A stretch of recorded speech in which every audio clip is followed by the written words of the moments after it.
Hello শিক্ষার্থী বন্ধুরা, টিডি লার্নিং সেন্টার থেকে তোমাদের সকলকে স্বাগত। আমাদের আলোচনার বিষয় চলছিল প্রোনাউন। তা গতদিন আমি দুটো প্রোনাউন সম্পর্কে আলোচনা করেছি, একটা হচ্ছে পার্সোনাল প্রোনাউন, একটা ডেমনস্ট্রেটিভ প্রোনাউন। আজকে তোমাদের আলোচনার বিষয় হবে দুটি প্রোনাউন, একটা হচ্ছে ইন্টারোগেটিভ প্রোনাউন এবং একটা হবে রিলেটিভ প্রোনাউন। এবং পাশাপাশি দুটো এই জন্য শেখাচ্ছি কারণ দুটার উদাহরণগুলো একই টাইপের। আজকে আমি শুরু করি। একটা হচ্ছে ইন্টারোগেটিভ প্রোনাউন,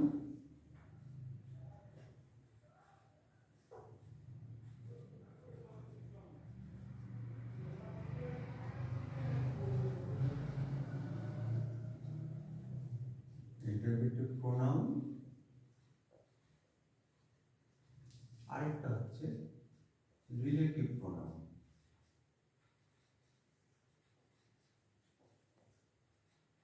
রিলেটিভ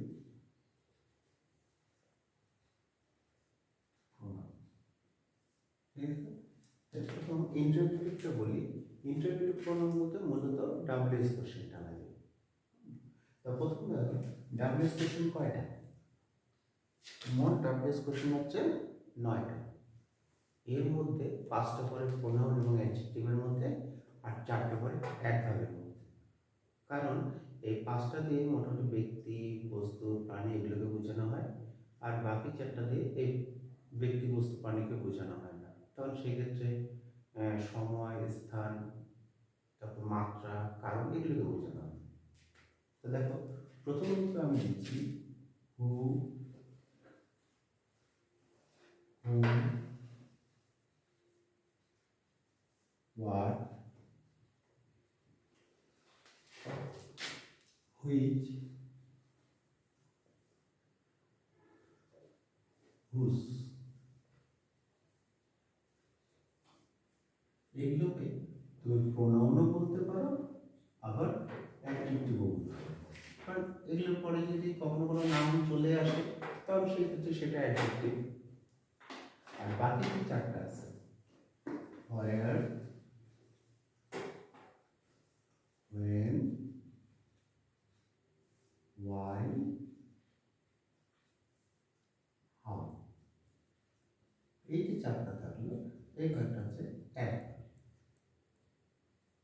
ঠিক আছে, তাহলে উপরের 5টা হচ্ছে প্রোনাউন অথবা অ্যাডজেক্টিভ, আর নিচের 4টা হবে adverb.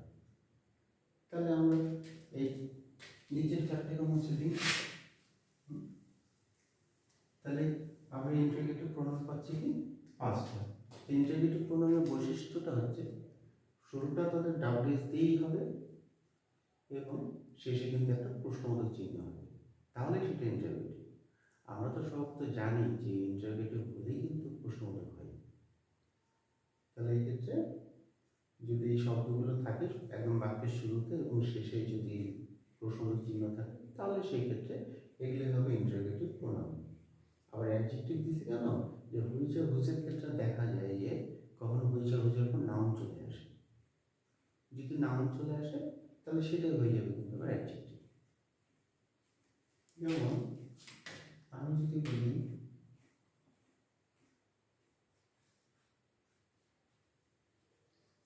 What do you like most,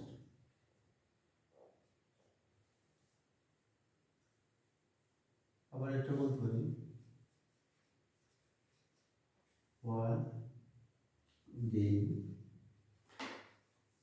do you like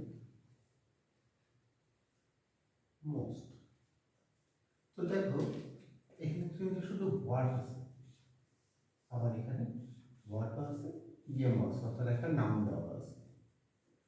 আর এখানে তো তোমার হোয়াটের পর কিন্তু কোনো নাম নেই, তার ক্ষেত্রে এই জন্য এই হোয়াটটা হয়ে যাবে কিন্তু প্রোনাউন, কারণ এর পিছনে কোনো নাউন নেই।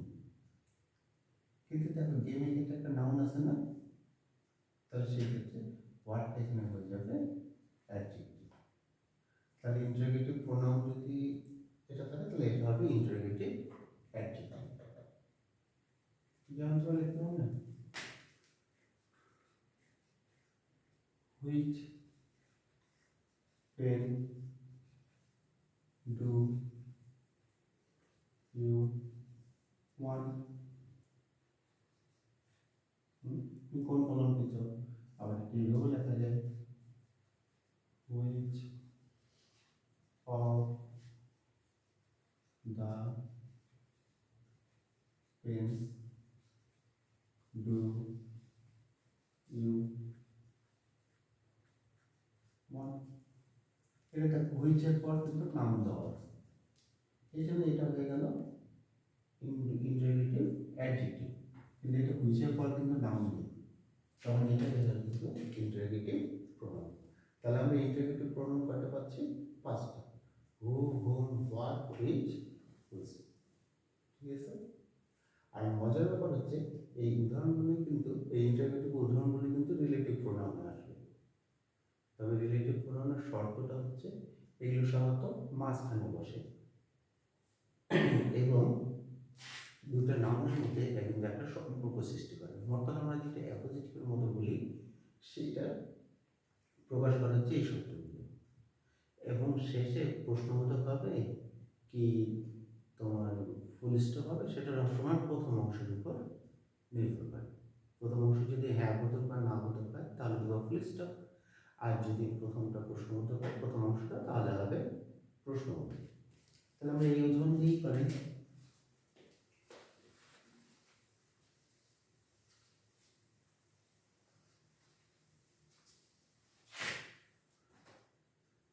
যেমন দিই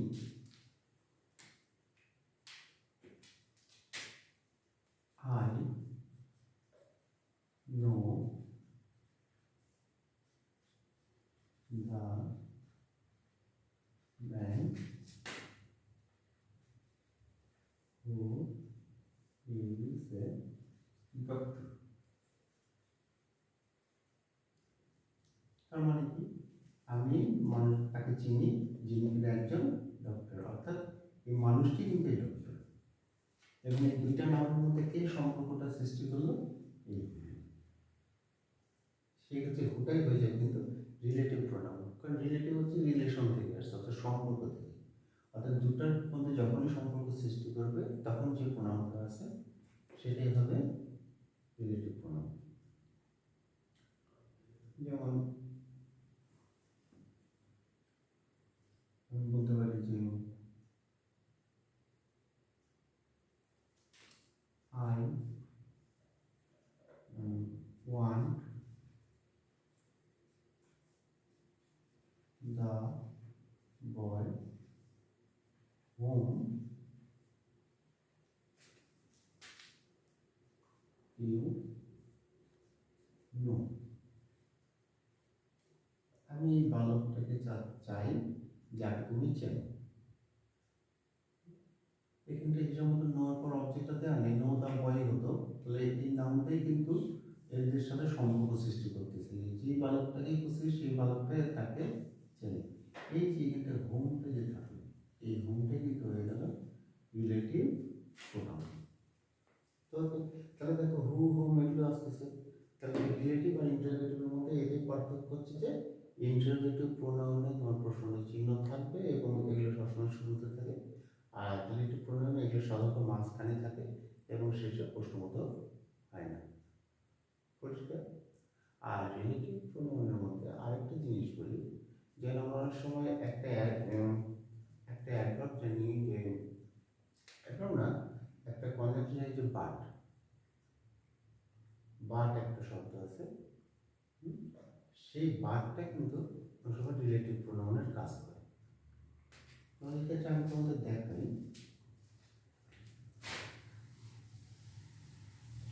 আচ্ছা এখানটা আরেকটু কিছু বলে নিই, এখানে কিন্তু দ্যাটও কিন্তু হয়, দ্যাটও রিলেটিভ প্রোনাউন হিসেবে কাজ করে। যাই হোক, আচ্ছা এখন আসি যে বাট, বাট শব্দটা আমরা সাধারণত এটাকে কনজাংশন হিসেবে জানি, তাই না? কিন্তু বাটটাও কিন্তু রিলেটিভ প্রোনাউন হয়। যেমন আমি একটা উদাহরণ দিই, they are is nobody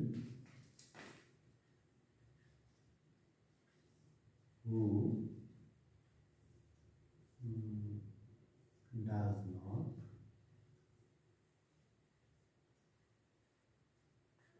wish to be happy. এটা কিন্তু আমরা যখন অ্যাভারেজ থেকে নেগেটিভ করি তখন কিন্তু এই নিয়মটা শেখানো হয়। যেমন দেওয়া থাকে যে everybody wishes to be happy, কারণ সেটাকে আমরা এইভাবে লিখতে পারি there is nobody who does not wish to be happy. এইখানটায় হুটা কিন্তু রিলেটিভ প্রোনাউন হিসেবে কাজ করছে। আচ্ছা, এটাও তো আমরা এইভাবে লেখা হয় না, দেয়ার ইজ নোবডি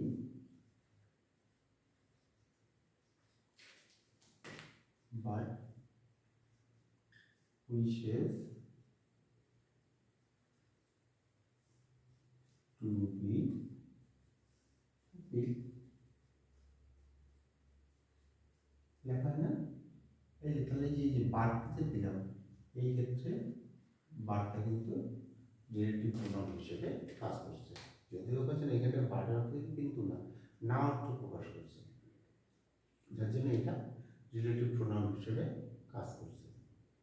ঠিক আছে, এই হচ্ছে ইন্টারোগেটিভ প্রোনাউন এবং রিলেটিভ প্রোনাউনের মধ্যে পার্থক্য। উদাহরণ দুটোরই এক, শুধু বাক্যের গঠন অনুযায়ী তাদের নামটা শুধু পরিবর্তন হচ্ছে।